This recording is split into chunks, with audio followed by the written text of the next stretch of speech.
Bismillahirrahmanirrahim. Assalamu alaikum everyone. This is Danish Syllabus. Extremely sorry for the delay, but I was busy with AS students.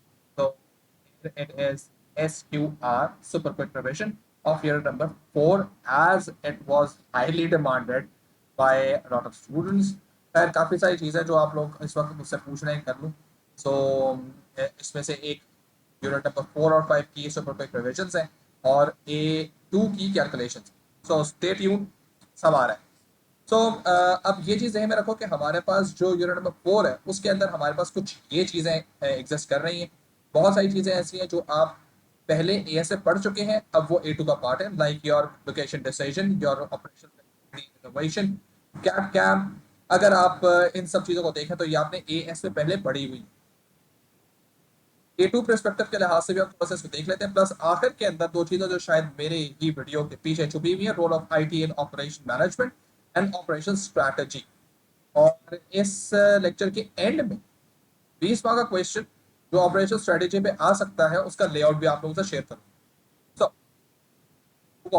Location decision, एक ऐसी जगह जहां पर business अपना operation खोलना चाहता है या अपने ऑपरेशन को मूव करके लेके जाना चाहता है. याद रखना तीन चीजें इसके अंदर. नंबर 1, जिस लोकेशन के ऊपर आप मूव करना चाह रहे हैं वो लोकेशन आपके लिए ऑप्टिमम लोकेशन डिसीजन होनी चाहिए. यानी लोकेशन डिसीजन के आंसर के अंदर आपको ऑप्टिमम लोकेशन डिसीजन लिखना लाजमी है इन योर रिकमेंडेशन. ये होती क्या? एक ऐसी लोकेशन डिसीजन जो शायद आपके बिजनेस को इकोनॉमीज ऑफ स्केल भी दिलाए और आपकी ब्रांड वैल्यू भी इंक्रीज करे. ठीक है, ऐसी लोकेशन आपको सेलेक्ट करनी पड़ती है. अब ये याद रखना, जब कहीं भी आप लोकेशन डिसीजन की बात करेंगे कुछ क्वांटिटेटिव डेटा के बारे में आपने बात जरूर करनी है. That is your break even, the pay back period, the profitability, the rate of return.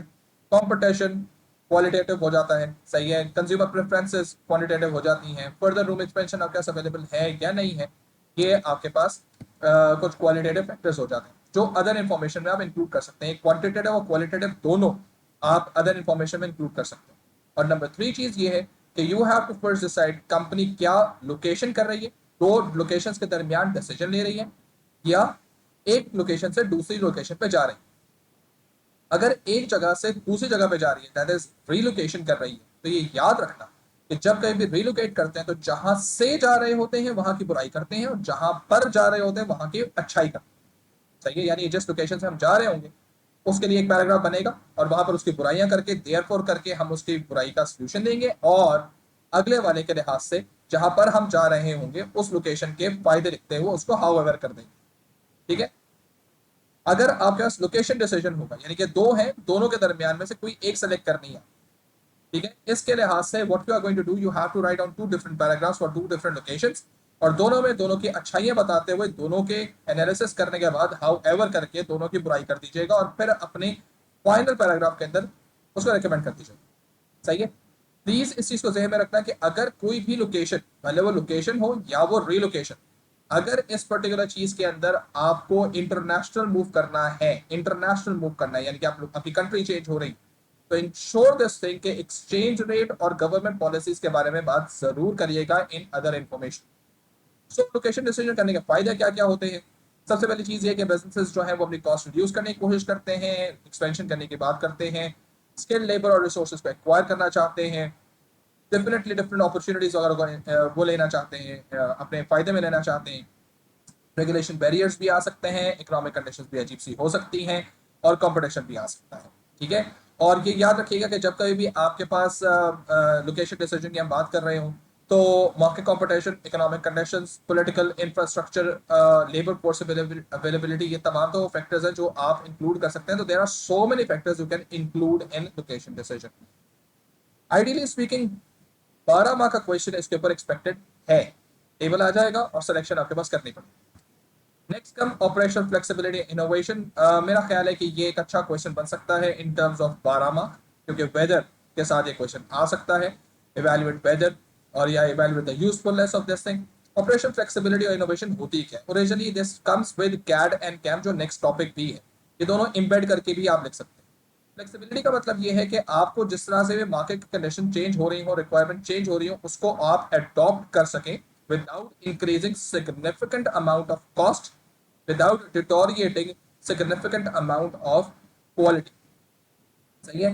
तो ये आपकी फ्लेक्सिबिलिटी होती है। डेफिनेटली ऑपरेशन फ्लेक्सिबिलिटी, इसका हम नहीं कह सकते कि जीरो कॉस्ट और जीरो क्वालिटी चेंज के अंदर आए, सिग्निफिकेंट चेंज नहीं आना चाहिए। डेफिनेटली लर्निंग कर्व हर कंपनी के लिए होता है, therefore it is not possible for any company to shift according to the market change without incurring any cost. तो ये आइडियल होता है लेकिन आइडियल पॉसिबल नहीं।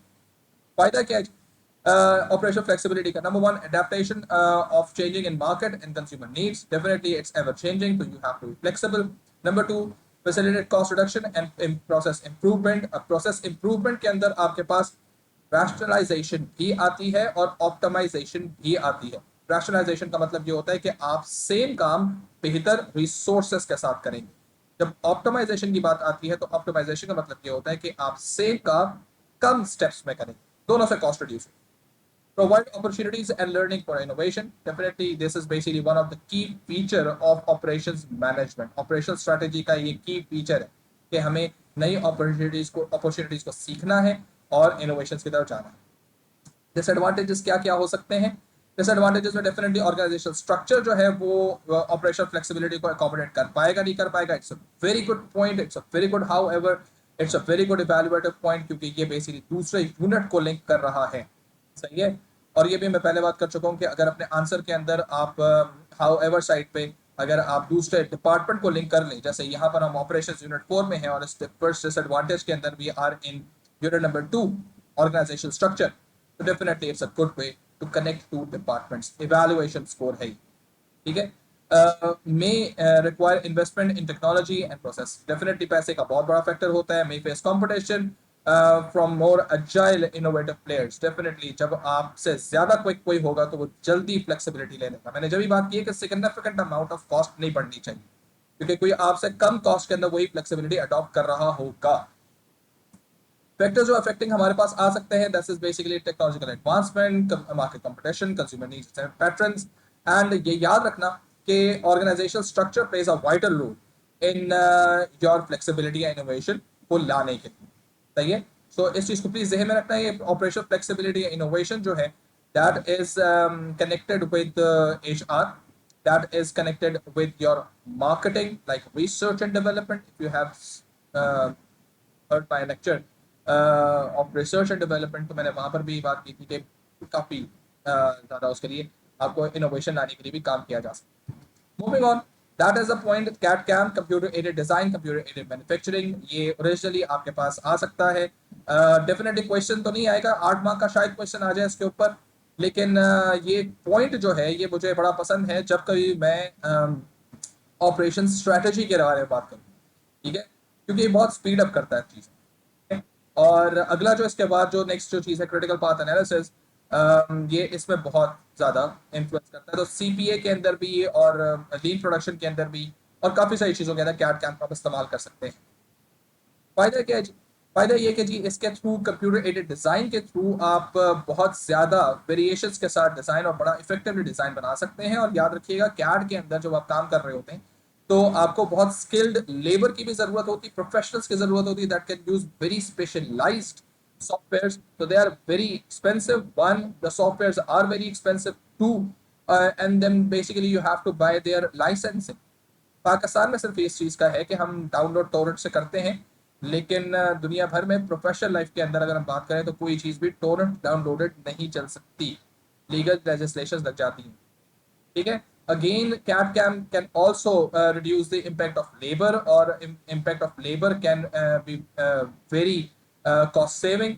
Reduction in labour impact is going to be very cost saving. Yes, शुरू के अंदर बहुत ज़्यादा महंगा लगता है, लेकिन डेफिनेटली एक्स्ट्रा ऑर्डिनरी लेवल के ऊपर काम किया जा सकता है इसके थ्रू। सही है। स्पीड बहुत तेज हो जाती है, वेस्टेजेस बहुत कम हो जाती है, क्वालिटी बहुत एनहांस हो जाती है, कस्टमर सर्विसेज बेहतरीन हो जाती हैं कैड और कैम दोनों की वजह से। अगेन जो पैसे जिसके लिए हम लोग इस्तेमाल कर सकते हैं वो ये है कि कैट कैम हर तरह की इंडस्ट्री के लिए अप्लाई नहीं हो सकता। डेफिनेटली कैट कैम के थ्रू हम लोग टूरिज्म इंडस्ट्री को बहुत ज़्यादा इनोवेट नहीं कर सकते, रादर कि हम सिर्फ उनको VR के ग्लासेस लगा दें और कहते हैं बेटा घर पे बैठे हुए आराम से घूम से आप यूरोप घूम के आ जाएं। घूम तो लेंगे, फीलिंग नहीं आएगी। सही है। So this is basically something that you need to understand.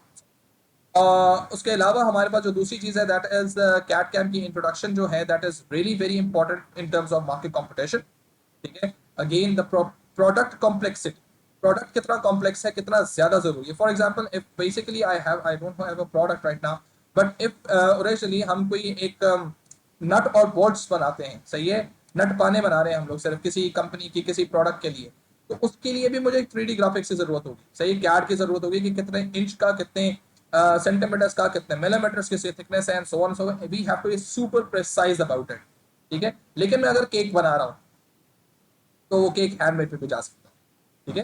तो this is basically again the complexity of the product. याद रखना कैड और कैम के अंदर ये चीज हमेशा ध्यान में रखो कि अप्रोप्रिएट सॉफ्टवेयर और उनके अपडेशन आर वेरी, ठीक है, ये हमने कंक्लूजन में निकला। Then comes the nightmare for few students, critical path analysis. इसकी कैलकुलेशन भी है, और मैं यहाँ पर एक चीज को बता दूं कि क्रिटिकल पाथ एनालिसिस नए कोर्स के लिहाज से ड्रॉ करने के कम चांसेस है, मैं नो चांसेस, जीरो चांसेस नहीं कह, कम चांसेस है, क्योंकि कैलकुलेशन आपके पास अब 4 मार्क की आएगी। It's going to be very unfair कि आपसे सीपीए बनाने को आ जाए 4 मार्क के लिए। तो होगा क्या, सीपीए बना हुआ आएगा और कुछ नोड होंगे जो ओरिजिनली आपको मिस कर दिए जाएंगे, उनकी वैल्यूज निकालनी होगी, ठीक है। ये आपके नवंबर के पेपर में, नवंबर 22 के पेपर में भी आप जाके देख सकते हो। नंबर 2, अब जो एकदम से इंपॉर्टेंट हो गया है कैलकुलेशन, वो फ्री फ्लोट टाइम और टोटल फ्लोट टाइम और क्रिटिकल एक्टिविटीज और ड्यूरेशन हो चुका है। या फिर वो ये बात कह सकता है कि अगर एक सर्टेन एक्टिविटी इतने दिनों से डिले हो जाए, या इतनी एक सर्टेन एक्टिविटी जल्दी हो जाए, तो बताइए क्या क्रिटिकल एक्टिविटीज के अंदर कोई फर्क पड़ेगा, क्या ड्यूरेशन में कोई फर्क पड़ेगा या नहीं पड़ेगा। ये कैलकुलेशन जो है, ये A2 की जो कैलकुलेशंस के ऊपर मैं बात करूंगा, मैं उसमें इसको डिस्कस करूंगा। क्रिटिकल पाथ एनालिसिस होता क्या, आपके पास बहुत सारी एक्टिविटीज होती है, और एक्टिविटीज को आप अरेंज करते हैं इन डिपेंडेंट और इंडिपेंडेंट वे में। कुछ एक्टिविटीज आपकी सीक्वेंशियल होती हैं, कुछ एक्टिविटीज आपकी इंडिपेंडेंट होती हैं, और कुछ एक्टिविटीज आपकी पैरेलल में चल सकती है। जैसे आपके कॉलेज या आपके स्कूल के अंदर पैरेलल क्लासेस होती है, किसी की क्लास मैथ्स की हो रही होगी, तो किसी की क्लास फिजिक्स की हो रही होगी, तो किसी की क्लास जो है वो इकोनॉमिक्स की हो रही होगी, किसी की क्लास साइकोलॉजी की हो रही होगी, पैरेलल क्लासेस चल रही होती है, क्योंकि इनके बैच डिफरेंट, ठीक है। लेकिन अगर एक बैच ने सर्टेन टीचर से इकोनॉमिक्स पढ़नी है, फिर उसी बैच ने सर्टेन टीचर से जो है वो मैथ्स पढ़नी है, तो डेफिनेटली उस बैच का फ्री होना लाजमी है। And you just can understand कि अगर आप किसी एक कॉलेज की बात करें, तो कैसे different group of different mix of students जो है वो डिफरेंट क्लासेस में आके बैठते हैं, तो उनको उस वक्त फारिग होना चाहिए, सही है। और ये भी चीज ध्यान में रखो कि क्रिटिकल पाथ जो है वो ये बताता है कि आपके पास कौन कौन सी ऐसी एक्टिविटीज हैं जो क्रिटिकल है, सुपर तरीन इंपॉर्टेंट, देन इंपॉर्टेंट है, देन लेस इंपॉर्टेंट है, देन लीस्ट इंपॉर्टेंट है, एंड देन अनइंपॉर्टेंट है, यानी कि कैटेगराइजेशन भी करता है, ठीक है। याद रखो सीपीए के होने से आप जिस तरह से एक्टिविटीज अरेंज करते हैं, इससे आपके पास कंपेटिटिव एज आ जाता है, क्योंकि आप सेम काम जो आपका कॉम्पिटिटर विदाउट सीपीए कर रहा होता है, आप अलॉन्ग विद सीपीए कुछ चीजों को सीक्वेंशियल चलाते हैं, एक के बाद दूसरी, दूसरी के बाद तीसरी, कुछ को पैरेलल चलाते हैं, सही है। यानी कि अब आपकी 6-7 एक्टिविटीज हैं जो आप एक वक्त में ही स्टार्ट कर लेंगे, रादर आपका कॉम्पिटिटर जो है वो एक के बाद दूसरी, दूसरी के बाद तीसरी करे, ठीक है। And that is basically where you can get the leading advantage, और ये आपको ड्यूरेशन कम देगा। जब आप पैरेलल और सीक्वेंशियल एक्टिविटीज को मर्ज करेंगे, तो इससे आपके पास जो एक्टिविटीज हैं वो होंगी सारी अपने अपने टाइम पे होंगी, लेकिन क्योंकि वो पैरेलल में हो रही होंगी, साइमल्टेनियसली हो रही होंगी, डेफिनेटली आपके पास ओवरऑल टाइम कम लगेगा, और आप फिर अपना वही काम कॉम्पिटिटर से जल्दी कर लेंगे, और definitely you can charge higher prices. तो फायदा क्या है, number 1, facilitate effective project management and resource allocation. Definitely TFT और एफएफटी जो अगर हम पढ़ेंगे, या अगर हम क्रिटिकल पाथ के लिहाज से जो उसके नोड होते हैं, नोड में 2 नंबर्स लिखे जाते हैं, ऊपर एक लिखा जाता है अर्लीस्ट स्टार्ट टाइम, और नीचे लिखा जाता है लेटेस्ट फिनिश टाइम, ठीक है। सो अर्लीस्ट स्टार्ट टाइम जो होता है, ये बताता है कि कब तक ये इस एक्टिविटी ने स्टार्ट होना है, और कब हमें इसकी रिसोर्सेज की जरूरत हो सकती है। और लेटेस्ट फिनिश टाइम जो है वो ये बताता है कि इस एक्टिविटी के लिए कब आपको एक्टिविटीज रिलीज करनी है, ठीक है। सो इसका मतलब ये है कि हमारे पास जब कभी भी हम बात करते हैं ईएसटी और एलएफटी के लिहाज से, तो याद रखना सीपीए के डायग्राम जहन में लेकर आओ, एक्टिविटी के लेफ्ट हैंड साइड पे जो नोड होगा, जो उसको स्टार्ट नोड होता है, उसका ईएसटी देखते हैं, और नो एक्टिविटी के जो राइट साइड पे जो नोड होता है जिसमें वो एंड हो रहा होता है, उसका हम एलएफटी देखते हैं, यानी कि एक तरह से डायगोनल पढ़ा जाता है, EST पढ़ा जाता है, ड्यूरेशन पढ़ी जाती है of the activity, and then LFT पढ़ा जाता है टू मेक सेंस। यानी अगर हमें कहा जाए कि बिजनेस के लिहाज से कोई एक्टिविटी है जो 12th डे पे स्टार्ट हो रही है, यानी कि उसे स्टार्ट नोट के ऊपर उस एक्टिविटी के 12 लिखा हुआ है, EST पे 12 लिखा हुआ है, और खुद एक्टिविटी जो है वो 2 दिन, और लेकिन एंडिंग नोट जो उस एक्टिविटी का जो एंडिंग नोट है वहां पर लिखा हुआ है 16। ठीक है, तो 12th डे पे इसकी रिसोर्सेज मिल जानी चाहिए।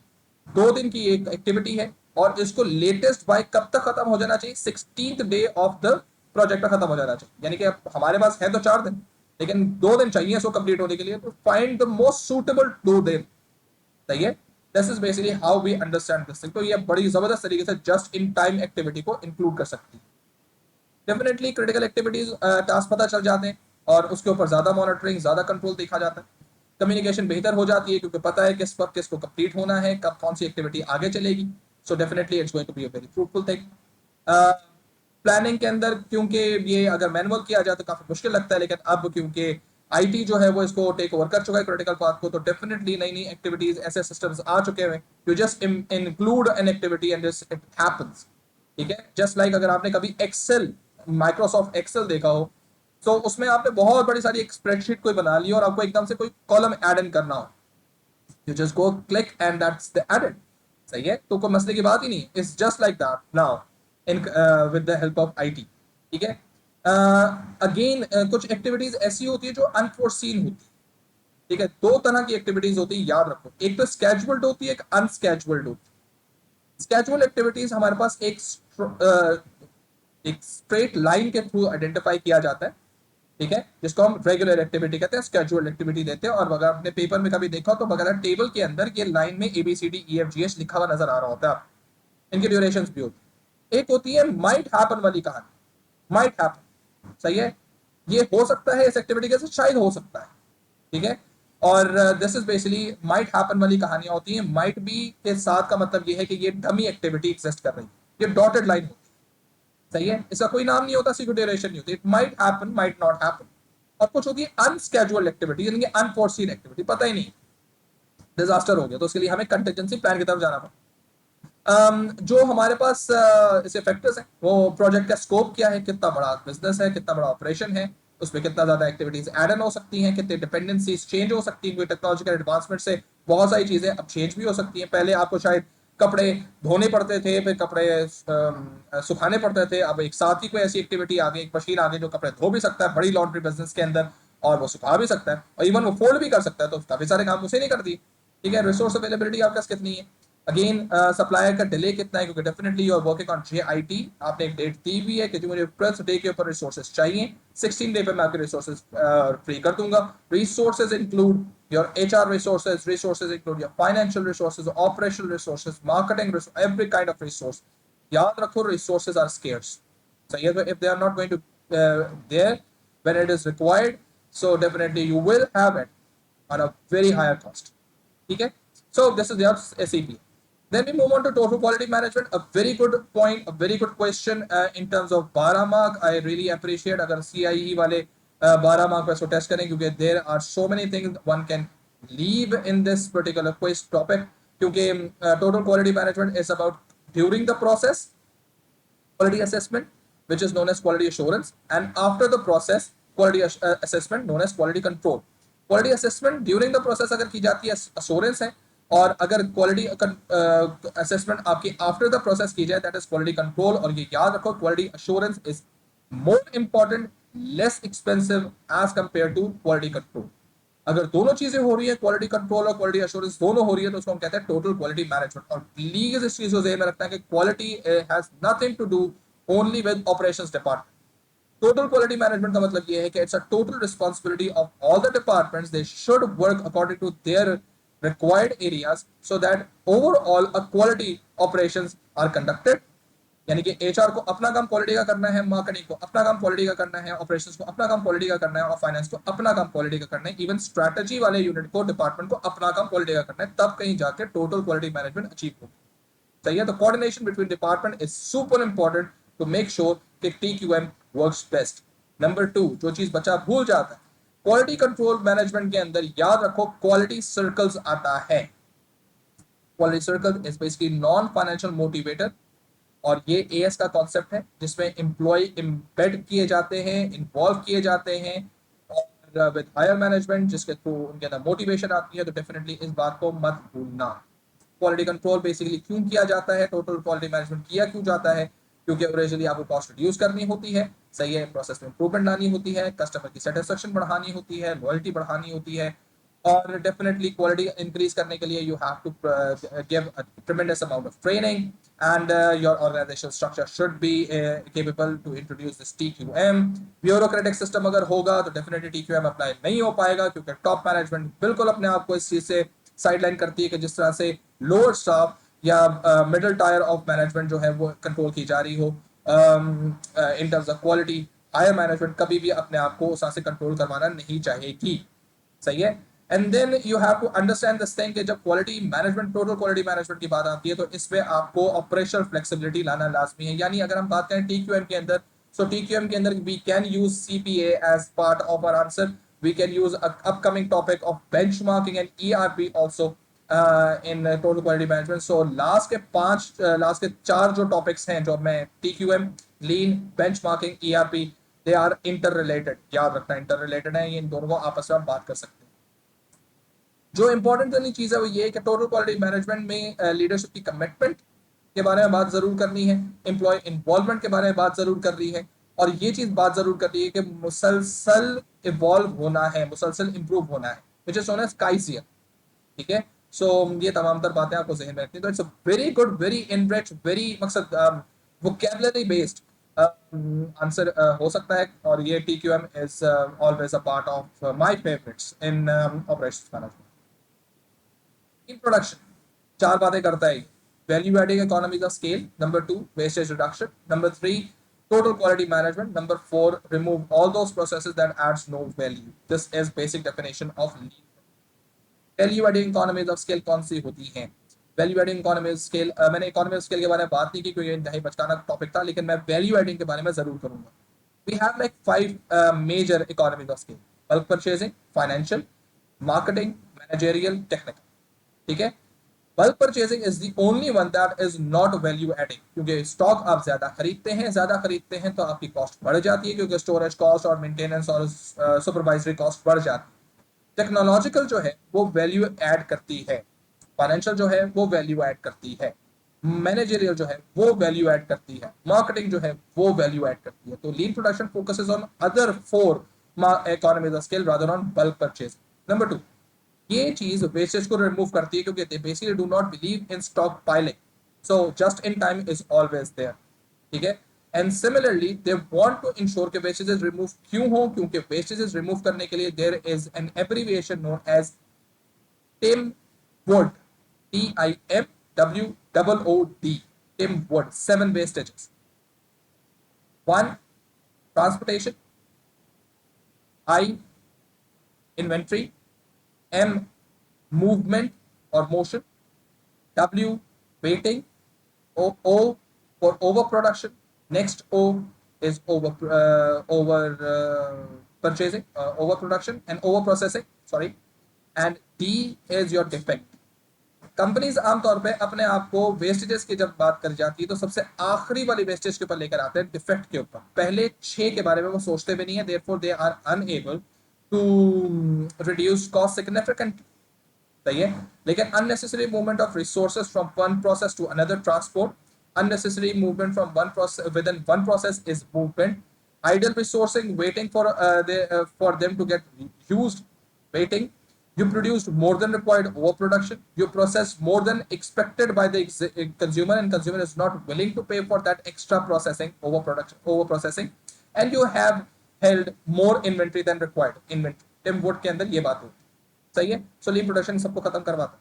Then we basically believe in कि आपके पास टोटल क्वालिटी मैनेजमेंट होनी चाहिए, टीपीएम बात हम कर चुके हैं। नंबर 3, नंबर 4 हमारे पास add remove all those processes that has no value, where we come with our ERP and benchmark. Lean production की जो बेसिक एप्लीकेशन है वो काइजियन है, सही है। काइजियन इज कंटिन्यूअस इंप्रूवमेंट। एक इंप्रूवमेंट होती है जो आप मैनेजमेंट लेकर आती है, और एक इंप्रूवमेंट होती है जो लोग लेकर आते हैं, सही है। तो कंटिन्यूअस इंप्रूवमेंट जो है वो originally change is from the people for the people, सही है। सो कॉस्ट रिडक्शन की बात कर सकते हैं, फास्टर प्रोडक्शन हो जाती है, डिलीवरी टाइम्स बेहतर हो जाते हैं, lean production again learning and innovation it's always there, ये मैंने जानबूझ के हर जगह पे सेम लिखा हुआ है क्योंकि this is the key element of operations management. ठीक है, जो आपका लीन प्रोडक्शन है that basically holds a very significant factor, जिसको आप मत भूलिएगा, that is supply chain management, क्योंकि मैंने यहाँ पे जस्ट इन टाइम की बात की।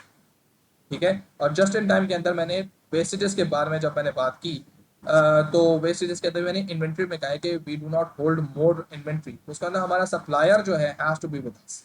ठीक है, तो supply chain management is very very very important in terms of lean production application. याद रखो, lean production can not be applied in service industry and cannot be applied where we really want to like make people redundant। सही है, और ये ऐसे processes में नहीं लग सकती जो छोटे हो। और याद रखो कि लीन प्रोडक्शन के लिए कम अज कम प्रोडक्शन प्रोसेस फ्लो प्रोडक्शन होना चाहिए। जॉब और बैच नहीं अप्लाई कर सकते लीन प्रोडक्शन। ठीक है, then we have our benchmarking. Benchmarking is setting standards, और स्टैंडर्ड्स को मीट करना बड़ा लाजमी होता है, और स्टैंडर्ड्स की वजह से हमारी क्वालिटी को बेहतर किया जा सकता है। आईएसओ इंटरनेशनल स्टैंडर्ड ऑर्गेनाइजेशन जो हमारे पास है, जिससे कंपनीज अपना को एफिलिएट करवाती हैं, इसके थ्रू आप अपने आप को वेरीफाई करवाते हैं कि ग्लोबली आपका प्रोडक्ट एक्सेप्टेबल होगा। And as soon as you go for globalization, you need benchmarking, and benchmarking gives you the opportunity of globalization. So as soon as you get the benchmark, you basically qualifies with the high quality, and definitely you can then sell internationally. And no doubt you have found huge market internationally. लेकिन साथ साथ ये भी चीज please ध्यान में रखिएगा कि आपकी कंपटीशन भी इंटरनेशनली इंक्रीज हो जाएगा। तो बेंचमार्किंग से होता है क्या जी, बेस्ट प्रैक्टिसेस पता चल जाती हैं सारी के सारी within the industry, within the company, across industries, across economies, आपको बेस्ट प्रैक्टिसेस पता चल जाती है। Therefore you can improve your weak points and can improve your strong points as well. सही है, डेफिनेटली नई टेक्निक्स के through पता चलता है तो आपकी लर्निंग बेहतर हो जाती है, और परफॉर्मेंस इवैल्यूएशन आप लोगों की बेहतर हो जाती है। आमतौर पे कंपनीज अपनी जो वीक एरियाज होते हैं उनको एसेस नहीं कर पाते कैसे सही करना है, तो बेंचमार्किंग के थ्रू को पता चलता है अच्छा ये भी चीजें सही की जा सकती है। ठीक है, देन ओरिजिनली जो डिसएडवांटेजेस है वो बेंचमार्किंग में ये कि बहुत सारी चीजें जो है वो आपको ऑर्गेनाइजेशन लेवल के ऊपर चेंज करनी पड़ती है, and which is going to very time consuming. आप जब तक बेंचमार्किंग के अंदर आप सही डेटा नहीं देंगे, you won't be able to generate a right information कि आपको कहाँ पर इंप्रूवमेंट चाहिए। समटाइम्स ब्यूरोक्रेटिक सिस्टम के अंदर बाज़-औक़ात कंपनी सेंसिटिव इंफॉर्मेशन के तौर पर शेयर नहीं कर पाती है, कुछ वीक पॉइंट्स होते हैं जो जाहिर से होते हैं, जो आपको बेंचमार्क करना है, इंप्रूव करना है, तो आपको you have to find out your weak points, and nobody likes to be identified as a weak person और अ वीक डिपार्टमेंट और अ वीक कंपनी। तो वो हो सकता है कि कोई वो कुछ फेब्रिकेशंस लेकर आए, ठीक है, ऑल्टरेशंस लेकर आए, ठीक है, वो शायद थोड़ा सा अंडर स्टेट करें वीकनेस को, वो शायद ओवर स्टेट करें अपने स्ट्रेंथ को, तो डेफिनेटली वो बेंचमार्किंग उस से मसला रिजॉल्व नहीं कर सकती। Just like a patient in front of the doctor is not telling the right thing, तो हाउ डॉक्टर कैन अंडरस्टैंड के व्हाट इज द प्रॉब्लम। ठीक है जी, again availability of data and accuracy बहुत जरूरी होती है, किस तरह की आपको बेंचमार्किंग करनी है। Funds are very important, it's very tiring process, it requires huge amount कि आपको बेंचमार्किंग हासिल करनी होती है, and then you have to make appropriate changes. और ये याद रखना कि हमारे पास जो बेंचमार्किंग के अंदर जब कभी भी आप बात कर रहे हो तो इसको प्लीज ध्यान में रखना कि इंश्योर इज दिस थिंग कि बिफोर बेंचमार्किंग आपकी परफॉर्मेंस क्या थी एंड आफ्टर बेंचमार्किंग आपकी परफॉर्मेंस क्या है। क्या आपको वर्कफोर्स को ट्रेन तो नहीं करना पड़ रहा, क्या ये आपकी वर्कफोर्स मिसमैच तो नहीं हो गई है, सही है, क्या आप मार्केट के लिहाज से ओवर प्रोसेसिंग में तो नहीं चले गए। You need to think about this thing. बाजू का बेंच मार्क करके आप हाई क्वालिटी लेते, कस्टमर खाली हो जाता है, भाग जाता है। जैसे for example, I just give you a very simple example, पान वाला, सही है, जो पान बनाता है, ठीक है, वो बेंच मार्किंग नहीं डालेगा, सही है, वो नहीं डालेगा, डालेगा तो कॉस्ट इतनी बढ़ जाएगी कि कोई खरीदेगा नहीं। ठीक है, फिर आपके जहन में आएगा जी वो पनवारी है, और आप देख लो मास प्रोडक्शन के ऊपर कौन ज्यादा सेल्स कर रहा होता है। हाँ, ये बात बिल्कुल सही है कि इट्स मोर ऑफ अ शशका than of an actual demand, but definitely companies का प्रोडक्ट इस तरह से चलता नहीं, सही है। Then ERP, a very crucial element, IT का impact और ERP more or less same thing. ERP has taken over all the operations. आपका सारा finance, आपका सारा का सारा marketing, आपका सारा का सारा HR, आपका सारा का सारा operations ERP देखता है। Modules होते हैं, computer program होता है, different departments से लगा हुआ होता है, departments आपस में इसके थ्रू communicate कर सकते हैं, monitoring बेहतर हो सकती है। प्रोसेस इंफॉर्मेशन बेहतर हो सकती है, स्ट्रीमलाइनिंग बहुत अच्छी हो जाती है, रिपीटेशन खत्म हो जाती है, ओवरलैपिंग खत्म हो जाती है, तो a lot of things are done. सही है, ईआरपी इंतहाई महंगा प्रोसेस है। हर चीज enables integration of business process and data, हर चीज का डेटा आपको मिल रहा होता है, जिसके थ्रू अब मैं एक मोटा सा वर्ड इस्तेमाल करने लगा, ERP enterprise resource planning generates KPI, की परफॉर्मेंस इंडिकेटर्स। ये केपीआईज आपके एम्प्लॉयज पे लग जाते हैं, एम्प्लॉयज उसके थ्रू प्रोसेसेस को मैनेज करते हैं, प्रोसेसेस पे लग जाते हैं, प्रोसेसेस उसके थ्रू एम्प्लॉयज को मैनेज करवाने के लिए मदद देते हैं। इसका मतलब ये कि employees process, process employees, every single thing is KPI, ED KPI. सही है, तो केपीआई हो चुके हैं, हर चीज की परफॉर्मेंस इंडिकेटर्स होते हैं, प्रोसेस जो केपीआई पे नहीं चल रहे होते निकाल दिए जाते हैं, एम्प्लॉय जो केपीआई पे नहीं चल रहे होते निकाल दिए जाते हैं, और ये केपीआई बता दी जाती है कि आपको कब आने कब नहीं आने, जिससे बहुत सारा काम ओवरलैपिंग से खत्म हो जाता है। और कंप्यूटर है तो हर चीज देख रहा होता है कि ये बंदा बिला वजह में क्यों बैठा हुआ है, कितना काम कर रहा है, कितना काम नहीं कर रहा, so on and so fourth. सही है, सो ये चीज हमारे पास आ जाती है, enable integration of business process and data, different companies आपस में हमने ईआरपी को कनेक्ट कर लेती है, सप्लाई चेन मैनेजमेंट बहुत तेज हो जाती है, इन्वेंट्री मैनेजमेंट के अंदर कब आपका ऑर्डर निकालना है, कितने बजे आपका ऑर्डर मिलेगा, कब आपका बैंक कनेक्ट करना है, कब बैंक की ट्रांजेक्शन करनी है, just over a click everything happens. सही है, प्रोडक्ट कॉस्ट रिडक्शन बहुत बेहतर तरीके से हो जाती है, प्रोसेस इंप्रूवमेंट बहुत हो जाती है, क्योंकि बेसिकली अंडरस्टैंड कि where the deadlock is, where the blockage is, तो यू अंडरस्टैंड और क्लियरली आप ये काम कर सकते हैं। जर्मनी कहा जाता है कि it's one of the is is the country having the most complex and most क्या कह सकते हैं, IT driven train railway system, और बुलेट ट्रेन के साथ वो काम कर रहे होते हैं, और उनकी ट्रेन जो होती हैं वो बहुत इंटरसिटी और विद इन सिटी बहुत ज़्यादा मूव करती हैं, और सारा कंप्यूटर कंट्रोल। वहाँ पर ये देखना होता है, सिर्फ बटन क्लिक के थ्रू देखना पड़ता है कौन सा किसका किसको जाने देना, किसको रोकना है, and they are super fast. यहाँ के ट्रेन के अंदर ईंधन ही नहीं होता। तो डिसएडवांटेजेस की बात कर लें, बहुत सारी इन्वेस्टमेंट चाहिए होती है, महंगा तरीन प्रोसेस है। ठीक है जी, ऑपरेशंस को एग्जिस्ट चेंज करवाने के लिए आपको बहुत टाइम लगाना पड़ता है, तो लोग तो आमतौर पे ये कहते हैं बेटा ईआरपी लग गया तो अपनी जॉब जाएगी, क्योंकि बहुत सारा काम जो सुपरवाइजरी का होता है वो तो ईआरपी कर रहा होता है। ठीक है, तो ये चीज़ बहुत बड़ी एक रेजिस्टेंस हो सकती है एम्प्लॉयज़ के लिहाज से भी और स्टेक होल्डर्स के लिहाज से भी। स्टेक होल्डर्स का जो है वो थोड़ा सा इसलिए आ जाता है क्योंकि कम्युनिटी के अंदर वर्कर्स हैं तो कम्युनिटी है, और ईआरपी लगता है तो वर्कर्स को निकाल दिया जाता है, तो कम्युनिटी छलांग मार के बीच में आ जाती है कि हमें क्यों निकाला। ठीक है, तो again the factors are always there, you can just read through it. और ये चीज़ ध्यान में रखो कि जब ईआरपीज होते हैं तो वो सॉफ्टवेयर वेंडर्स को बाकायदा अपनी मर्जी का भी बनवाया जा सकता है, वैसे ही काफ़ी महंगा होता है अगर आप एक स्टैंडर्ड ईआरपी लेते हैं, लेकिन अगर आप अपना कस्टमाइज बनाएंगे तो डेफिनेटली काफ़ी मुश्किल हो जाएगा। आईटी ने ऑन द अदर हैंड दुनिया जहां चेंज कर दी है, role of IT in operations and ERP more or less the same thing, you just can go through with this thing कि आपके पास ये अब ये क्वार्टरनरी सेक्टर में चीज जा चुकी है, सर्विस सेक्टर में जा चुकी हुई, सॉरी सर्विस सेक्टर से क्वार्टरली सेक्टर में जा चुकी हुई है, क्योंकि data collection is very important. कौन सा सप्लायर टाइम पे पेमेंट दे रहा है, कौन सा सप्लायर क्वालिटी की सप्लाईज दे रहा है, टाइम पे पेमेंट किसको करनी है किसको नहीं करनी है, कौन क्वांटिटी बेहतर कर रहा है, कौन ऑन टाइम सप्लाईज दे रहा है, प्रोडक्शन में कहाँ बेहतरी हो रही है कहाँ बेहतरी नहीं हो रही, where we can improve, where we can improvise and so on and so forth, a lot of data that we can collect, we can use that data in our improvement of services and operations। इसको पढ़ लो, pause कर लो, पढ़ लो, so on and so forth। Final thing operational strategy, क्योंकि operational strategy को set करने लाजमी होती है। फायदा क्या है जी, तमाम तौर ऑपरेशंस के अंदर आपका स्टॉक हो गया, आपका वर्क फोर्स प्लानिंग हो गया, आपका फ्लेक्सिबिलिटी हो गया, आपका सब चीजें हो गई, इन सब चीजों को कैसे इंश्योर करना है ये सारी के सारी ऑपरेशनल स्ट्रैटेजी होती है। फायदा क्या होता है जी, enables alignment of operation with organization goal and values, सारे के सारे आपके ऑपरेशंस को सेट डाउन करना है सो दैट हर चीज एक ऑर्गेनाइज हो। याद रखना ऑपरेशन स्ट्रैटेजी का हरगिज मतलब सिर्फ ऑपरेशंस डिपार्टमेंट नहीं, ठीक है, ऑपरेशन है ना, एचआर का भी ऑपरेशन है, फाइनेंस का भी ऑपरेशन है, प्रोडक्शन का भी operation. Facilitate allocation of resources, very important element, and continuous evaluation and improvement कि हमें कहाँ पर सही करना है। ये ऑपरेशंस डिपार्टमेंट हमेशा कीड़े निकालता रहता है। ठीक है, बहुत सारे ऐसे फैक्टर्स हैं जो कि हमारे कंट्रोल में नहीं है, एक्सटर्नल फैक्टर्स हैं जिसके थ्रू ऑपरेशनल स्ट्रेटेजी आमतौर पे गलतियां निकाल रही होती है, लेकिन internally we are not doing anything wrong but externally we are getting impacted by the external factors negative. सही है, so this is the reason where we have to make sure कि क्या ये रेगुलेशंस चेंज कर रही हैं या ये हमारी ही वीकनेस है।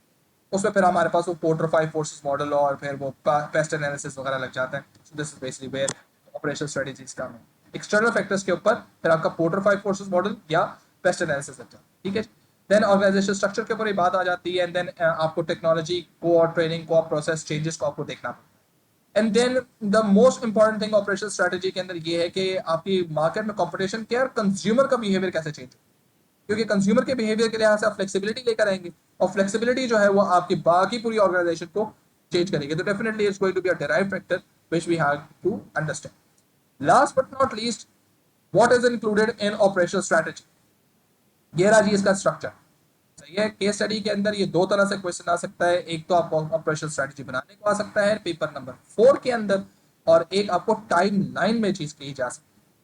टाइम लाइन में जब चीज की जाएगी तो याद रखिए टाइम लाइन के अंदर वो मिनिमम आपको 3 या 4 बातें जरूर करेगा। हर एक टाइम को लाइन को पकड़िएगा और उसके लिहाज से जो भी कोई बात की गई है उसको पकड़ के समझा दीजिएगा, कॉन्सिक्वेंसेस तक लेके चले जाइएगा, फिर हाउ एवर करके उसका इशू बता दीजिएगा। This is how you have to deal with the timelines. Timelines के अंदर जितने टाइम स्टैम्प्स लगे हुए होंगे कि इस साल में ये किया, ये इस टाइम पे ये किया, ये एक्टिविटी 1 में ये जो भी कोई टाइम स्लॉट दिया जाएगा उसके अंदर आपने हमेशा यही करना है कि हर एक टाइम स्लॉट को आपने टाइम स्टैम्प को आपने उठाना है, उसको आपने समझाना शुरू कर देना है, उसको कॉन्सिक्वेंसेस तक लेके जाना है, उसका हाउ एवर करना है, अगर बुरा है देयरफॉर करना है, अगर अच्छा है तो हाउ एवर करना है। सही है, और अल्लाह खैर sir, this is how you have to deal with this. और अदर इन्फॉर्मेशन के अंदर इसमें आप देख सकते हो कि अगर आपके पैराग्राफ 1 में ऑपरेशन स्ट्रेटजी डेफिनेशन आ गई है, दूसरे के अंदर ऑपरेशन फ्लेक्स और एफिशिएंसी आ गई है विच में include your cat cam CPA. सही है, ऑपरेशन फ्लेक्सिबिलिटी इसके बारे में बात कर सकते हैं। देन इंपॉर्टेंस ऑफ टीक्यूएम आ गया है, फिर सप्लाई चेन मैनेजमेंट आ गया है, रोल ऑफ आईटी आ गया है। देन अदर इंफॉर्मेशन में we can talk about budgeting, workforce planning, operation objectives, connection with other departments, and then you have to set up your marketing, sorry not marketing, operational um, aspect कि कौन सा factor paragraph 2, 3, 4, 5 में कौन सा वाला factor आपकी नजर में is the best one, that is the pivot point, the central point, the fulcrum of the operational strategy. ठीक है, and then you have to summarize and end with the business objective. So this is it for today and operational management, and I hope that you have understood it. Thank you very much. Assalamu alaikum warahmatullah.